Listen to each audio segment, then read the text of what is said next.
Allez, bienvenue pour cette nouvelle vidéo, le débriefing entre la partie de Maxime Vachier-Lagrave contre Ding Liren lors de la deuxième journée du tournoi des candidats 2020. On passe tout de suite sur l'échiquier. Allez, nous voici sur l'échiquier, on va voir ce que Maxime a joué. Donc on a Ding Liren quand même qui a perdu sa partie d'hier, donc c'est tout l'un ou tout l'autre, soit mentalement il essaye de se venger, soit il s'écroule complètement. Donc E4 de la part de Maxime, il avait déjà joué ça contre Fabiano, E5, cavalier F3, voilà. On a du fou B5, donc clairement, Maxime s'est préparé sur l'espagnol pour ce tournoi des candidats. A6, fou A4, cavalier F6, ça c'est standard. Comme je vous l'expliquais hier, on ne gagne pas le pion, sinon le pion E4, sinon on reprend le pion E5, il n'est pas tenable le gain de ce pion. Donc généralement on continue de se développer. Fou E7, donc hier on avait plus des plans de l'Archangels avec fou C5. Ici Ding Liren opte pour fou E7. Tour E1, B5, fou B3, H3, fou B7, donc on vient lorgner sur la grande diagonale. D3, D6, A3. Voilà les plans par rapport à hier. On a été sur du A4, là on vient plutôt contrôler la case B4.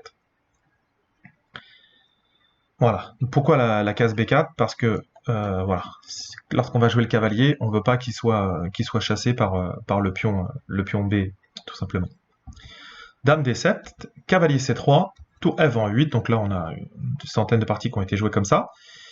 Et ici, fou D2, donc finalement c'est une sous-variante, on va dire, qui n'est pas jouée habituellement. On a plus souvent du cavalier E2 avec l'idée de revenir sur cavalier G3. Donc c'est clairement le coup de la préparation de Maxime, je pense. Bon, ça, je vous conseille de regarder la vidéo d'Igor qui va revenir sur l'ouverture pour ceux que ça intéresse plus. Ici, cavalier D8. Pareil, ce sont des coups qui ont déjà été joués. Par contre, cavalier D5, ça n'a pas été joué. Mais c'est le genre de plan, voilà, je pense que c'est ce qu'avait préparé déjà Maxime. Donc, cavalier prend D5, E prend D5, C5. A4. Donc voilà, maintenant on a eu le transfert du cavalier. Cavalier, la case B4 est moins importante maintenant, donc on le joue à ce moment-là. Et ici, alors on a une imprécision, c'est assez... c'est difficile à voir de la part de Ding Liren. Il va jouer F5 ici. Et vous allez voir pourquoi c'est une imprécision et qu'il aurait dû jouer F6. On va le voir dans cette variante. Si on joue F6, A prend B5, A prend B5, tour prend, fou prend, et là on vient jouer C4. Très bon coup, pourquoi? Parce que en fait, les deux pièces ici sont sur la même diagonale, et s'il y a une prise du pion, ou même si on pousse le pion, la dame ici protège la case F4, et il va y avoir une enfilade et gain d'une qualité ici. Donc il y a un petit problème pour Ding Liren. Et donc ici, par exemple ici, donc on ne peut pas prendre, et si on veut prendre, ou si on veut prendre, on peut même pas prendre comme ça. Si par exemple il y a une prise, on a dit qu'il y avait l'enfilade, mais ici par exemple on pourrait retirer la tour en F8, et sur C prend, voilà, il n'y a pas d'ambiguïté. Le problème ici, c'est qu'il a joué F5, et vous allez voir la différence.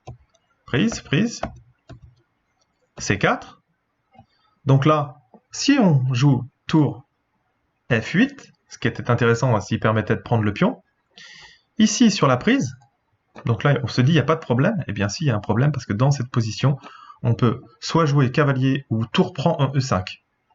Et sur la prise ici, et bien en fait ça va être une véritable catastrophe parce que sur l'échec on vient gagner et on vient faire en plus une fourchette ici.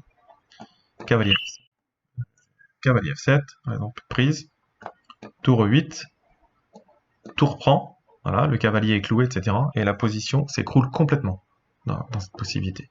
Donc c'est ça l'idée de F6 au lieu de F5. Donc sur C4, il voit qu'il ne peut pas reprendre, il voit qu'il ne peut pas toucher à tour F8, donc cavalier F7, et là il y a un pion de gagné pour Maxime, parce que s'il y a une prise, il y a une qualité qui est prise. Donc G5, ils essayent tout de suite de contre-attaquer sur l'aile roi, c'est le mieux, mais bon, voilà, on voit encore que quand même Ding Liren a l'air d'être émoussé par quelque chose, du moins sa partie d'hier en tous les cas.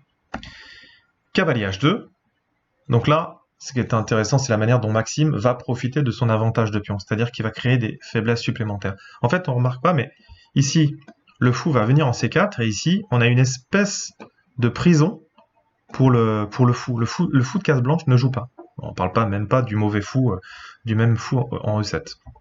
Roi G7, fou C4, voilà, il avait le temps, mais maintenant il le fait.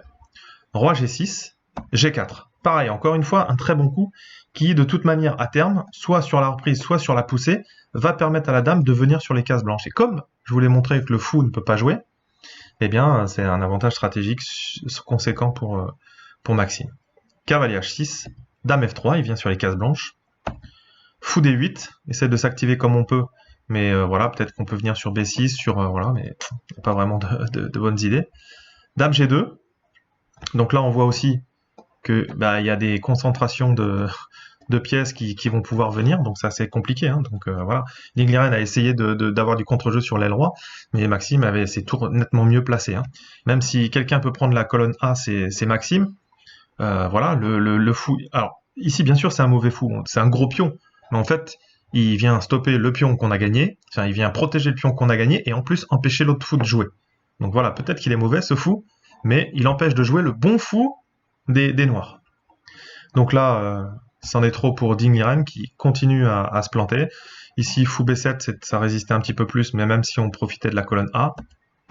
Voilà, ici, il y a avantage blanc, même si tour F8, mais c'était peut-être un petit peu plus résistant. F4, donc là, on a le trou sur les cases blanches. B4, encore un super coup de la part de Maxime, d'une précision sans faille, même si on pouvait rentrer sur Dame E4, tour 1, voilà, la position est meilleure, mais encore une fois, voilà, si on commence à prendre sur le pion, on peut prendre, mais on peut également faire échec. Roi G7, le cavalier qui vient rentrer, on va pouvoir prendre. Et bon, voilà, si le roi est sur case blanche, on a toujours des idées de sacrifice. Bon, la position va s'écrouler. Hein, donc fou B6, au lieu de C prend B4, il joue fou B6. Et ici, Maxime rentre sur les cases blanches, roi G7, B prend, D prend. On peut regarder ce qui se passe éventuellement sur la prise voilà. Alors en fait, effectivement, ici, on voit que ça c'est défendu qu'une seule fois. Donc en fait, on peut jouer D4, parce qu'il est obligé de repartir, et on va ouvrir au centre. Voilà. Même ici, on peut se permettre d'ouvrir, et puis l'ouverture des lignes va être une vraie catastrophe. Elle est vraiment brillante cette partie, franchement. Donc D prend C5. Et maintenant, c'est le pion qui est passé. Donc voilà, ça va partir dans tous les sens. Cavalier F3. Donc là, une attaque, troisième attaque là-dessus, et une attaque de la faiblesse en G5. Cavalier F7, on pense que ça défend tout. Cavalier C3, eh bien on continue, donc on y est. Une fois ici, une fois, tac, tac, tac. Donc c'est vraiment une réalisation technique de l'avantage de Maxime complètement hallucinante. Face voilà, à un des meilleurs mondiaux, quoi. Fou C7, B6. Voilà, encore une fois, on va jouer un petit peu sur les deux côtés en même temps. Encore un coup super précis. Fou B8. Alors qu'est-ce qui se passe sur la prise? Ici, on a cavalier E5. On a pris une troisième fois. En fait, il vient faire c'est comme une déviation en fait. Donc il en a profité pour avancer le pion, mais il peut venir qu'en P8. Là, ici, il décide d'échanger des dames, mais même après l'échange des dames, l'avantage est toujours sur Maxime, et en plus, il a que, on va dire, bon, 1, 2, 3 pions passés. Roi F6, bon, il y en a un qui va être croqué. Cavalier D2, on revient sur la case, sur l'avant-poste en E4. Tour D8. Bon, de prendre le pion, c'était peut-être le plus précis, mais de toute façon, la position, elle est gagnante pour Maxime ici. D6. Tour prend, en plus ça défend. Mais ici, l'idée, c'est de venir jouer sur, bien sûr, le gain du fou. Donc, le fou, on va dire par exemple fou C6, cavalier E4, l'avantage c'est que si le fou est gênant, il s'échange sur le cavalier, mais il vient renforcer. Et par exemple, sur la prise, on vient gagner la qualité. Donc la position s'écroulait. Mais ici, il a joué cavalier D8, donc il préfère défendre la case D plutôt que d'essayer même de mettre quelque chose dessus. Mais ici, B7 quand même de la part de Maxime. Fou prend B7, et là maintenant on commence à avoir des surcharges dans tous les sens. Donc le fou protège la tour, mais le fou n'est pas défendu. Voilà. Et le cavalier défend aussi le fou. Donc tout simplement après. Fou à 5. Là ici il y a un abandon d'ailleurs de Ding Liren, parce qu'ici on peut pas tout défendre. Et voilà, quoi vous montrer. Fou C6, bien sûr le fou est pris. E4 peut-être. On vient jouer cavalier E4. Fou E4, on a pris une pièce, mais là on prend le fou autour, le pion est défendu, donc on est obligé de rejouer le fou. Et il a quasiment presque pas de cases. parce que ici on a une attaque sur le deuxième. Bon, en tous les cas, vous aurez compris, c'est une véritable catastrophe. Donc une victoire très convaincante de la part de Maxime face à un des favoris qui commence le tournoi avec 2 bulles. Donc Maxime, peut-être qu'on peut s'y attendre avec les blancs, mais hier c'était Ding qui avait les blancs contre Wang Gao, donc départ un peu catastrophe de la part de Ding Irene. Voilà, alors maintenant il y aura peut-être plus de pression, il va peut-être rejouer relâché, et puis là c'est là qu'il va falloir faire attention. Mais en tous les cas, Maxime rejoint tout de suite Fabiano Caruana avec 1,5, et puis on va voir ce qu'ont fait les autres sur les autres parties. Allez, en attendant les autres, je vous dis courage, travaillez bien, ciao ciao.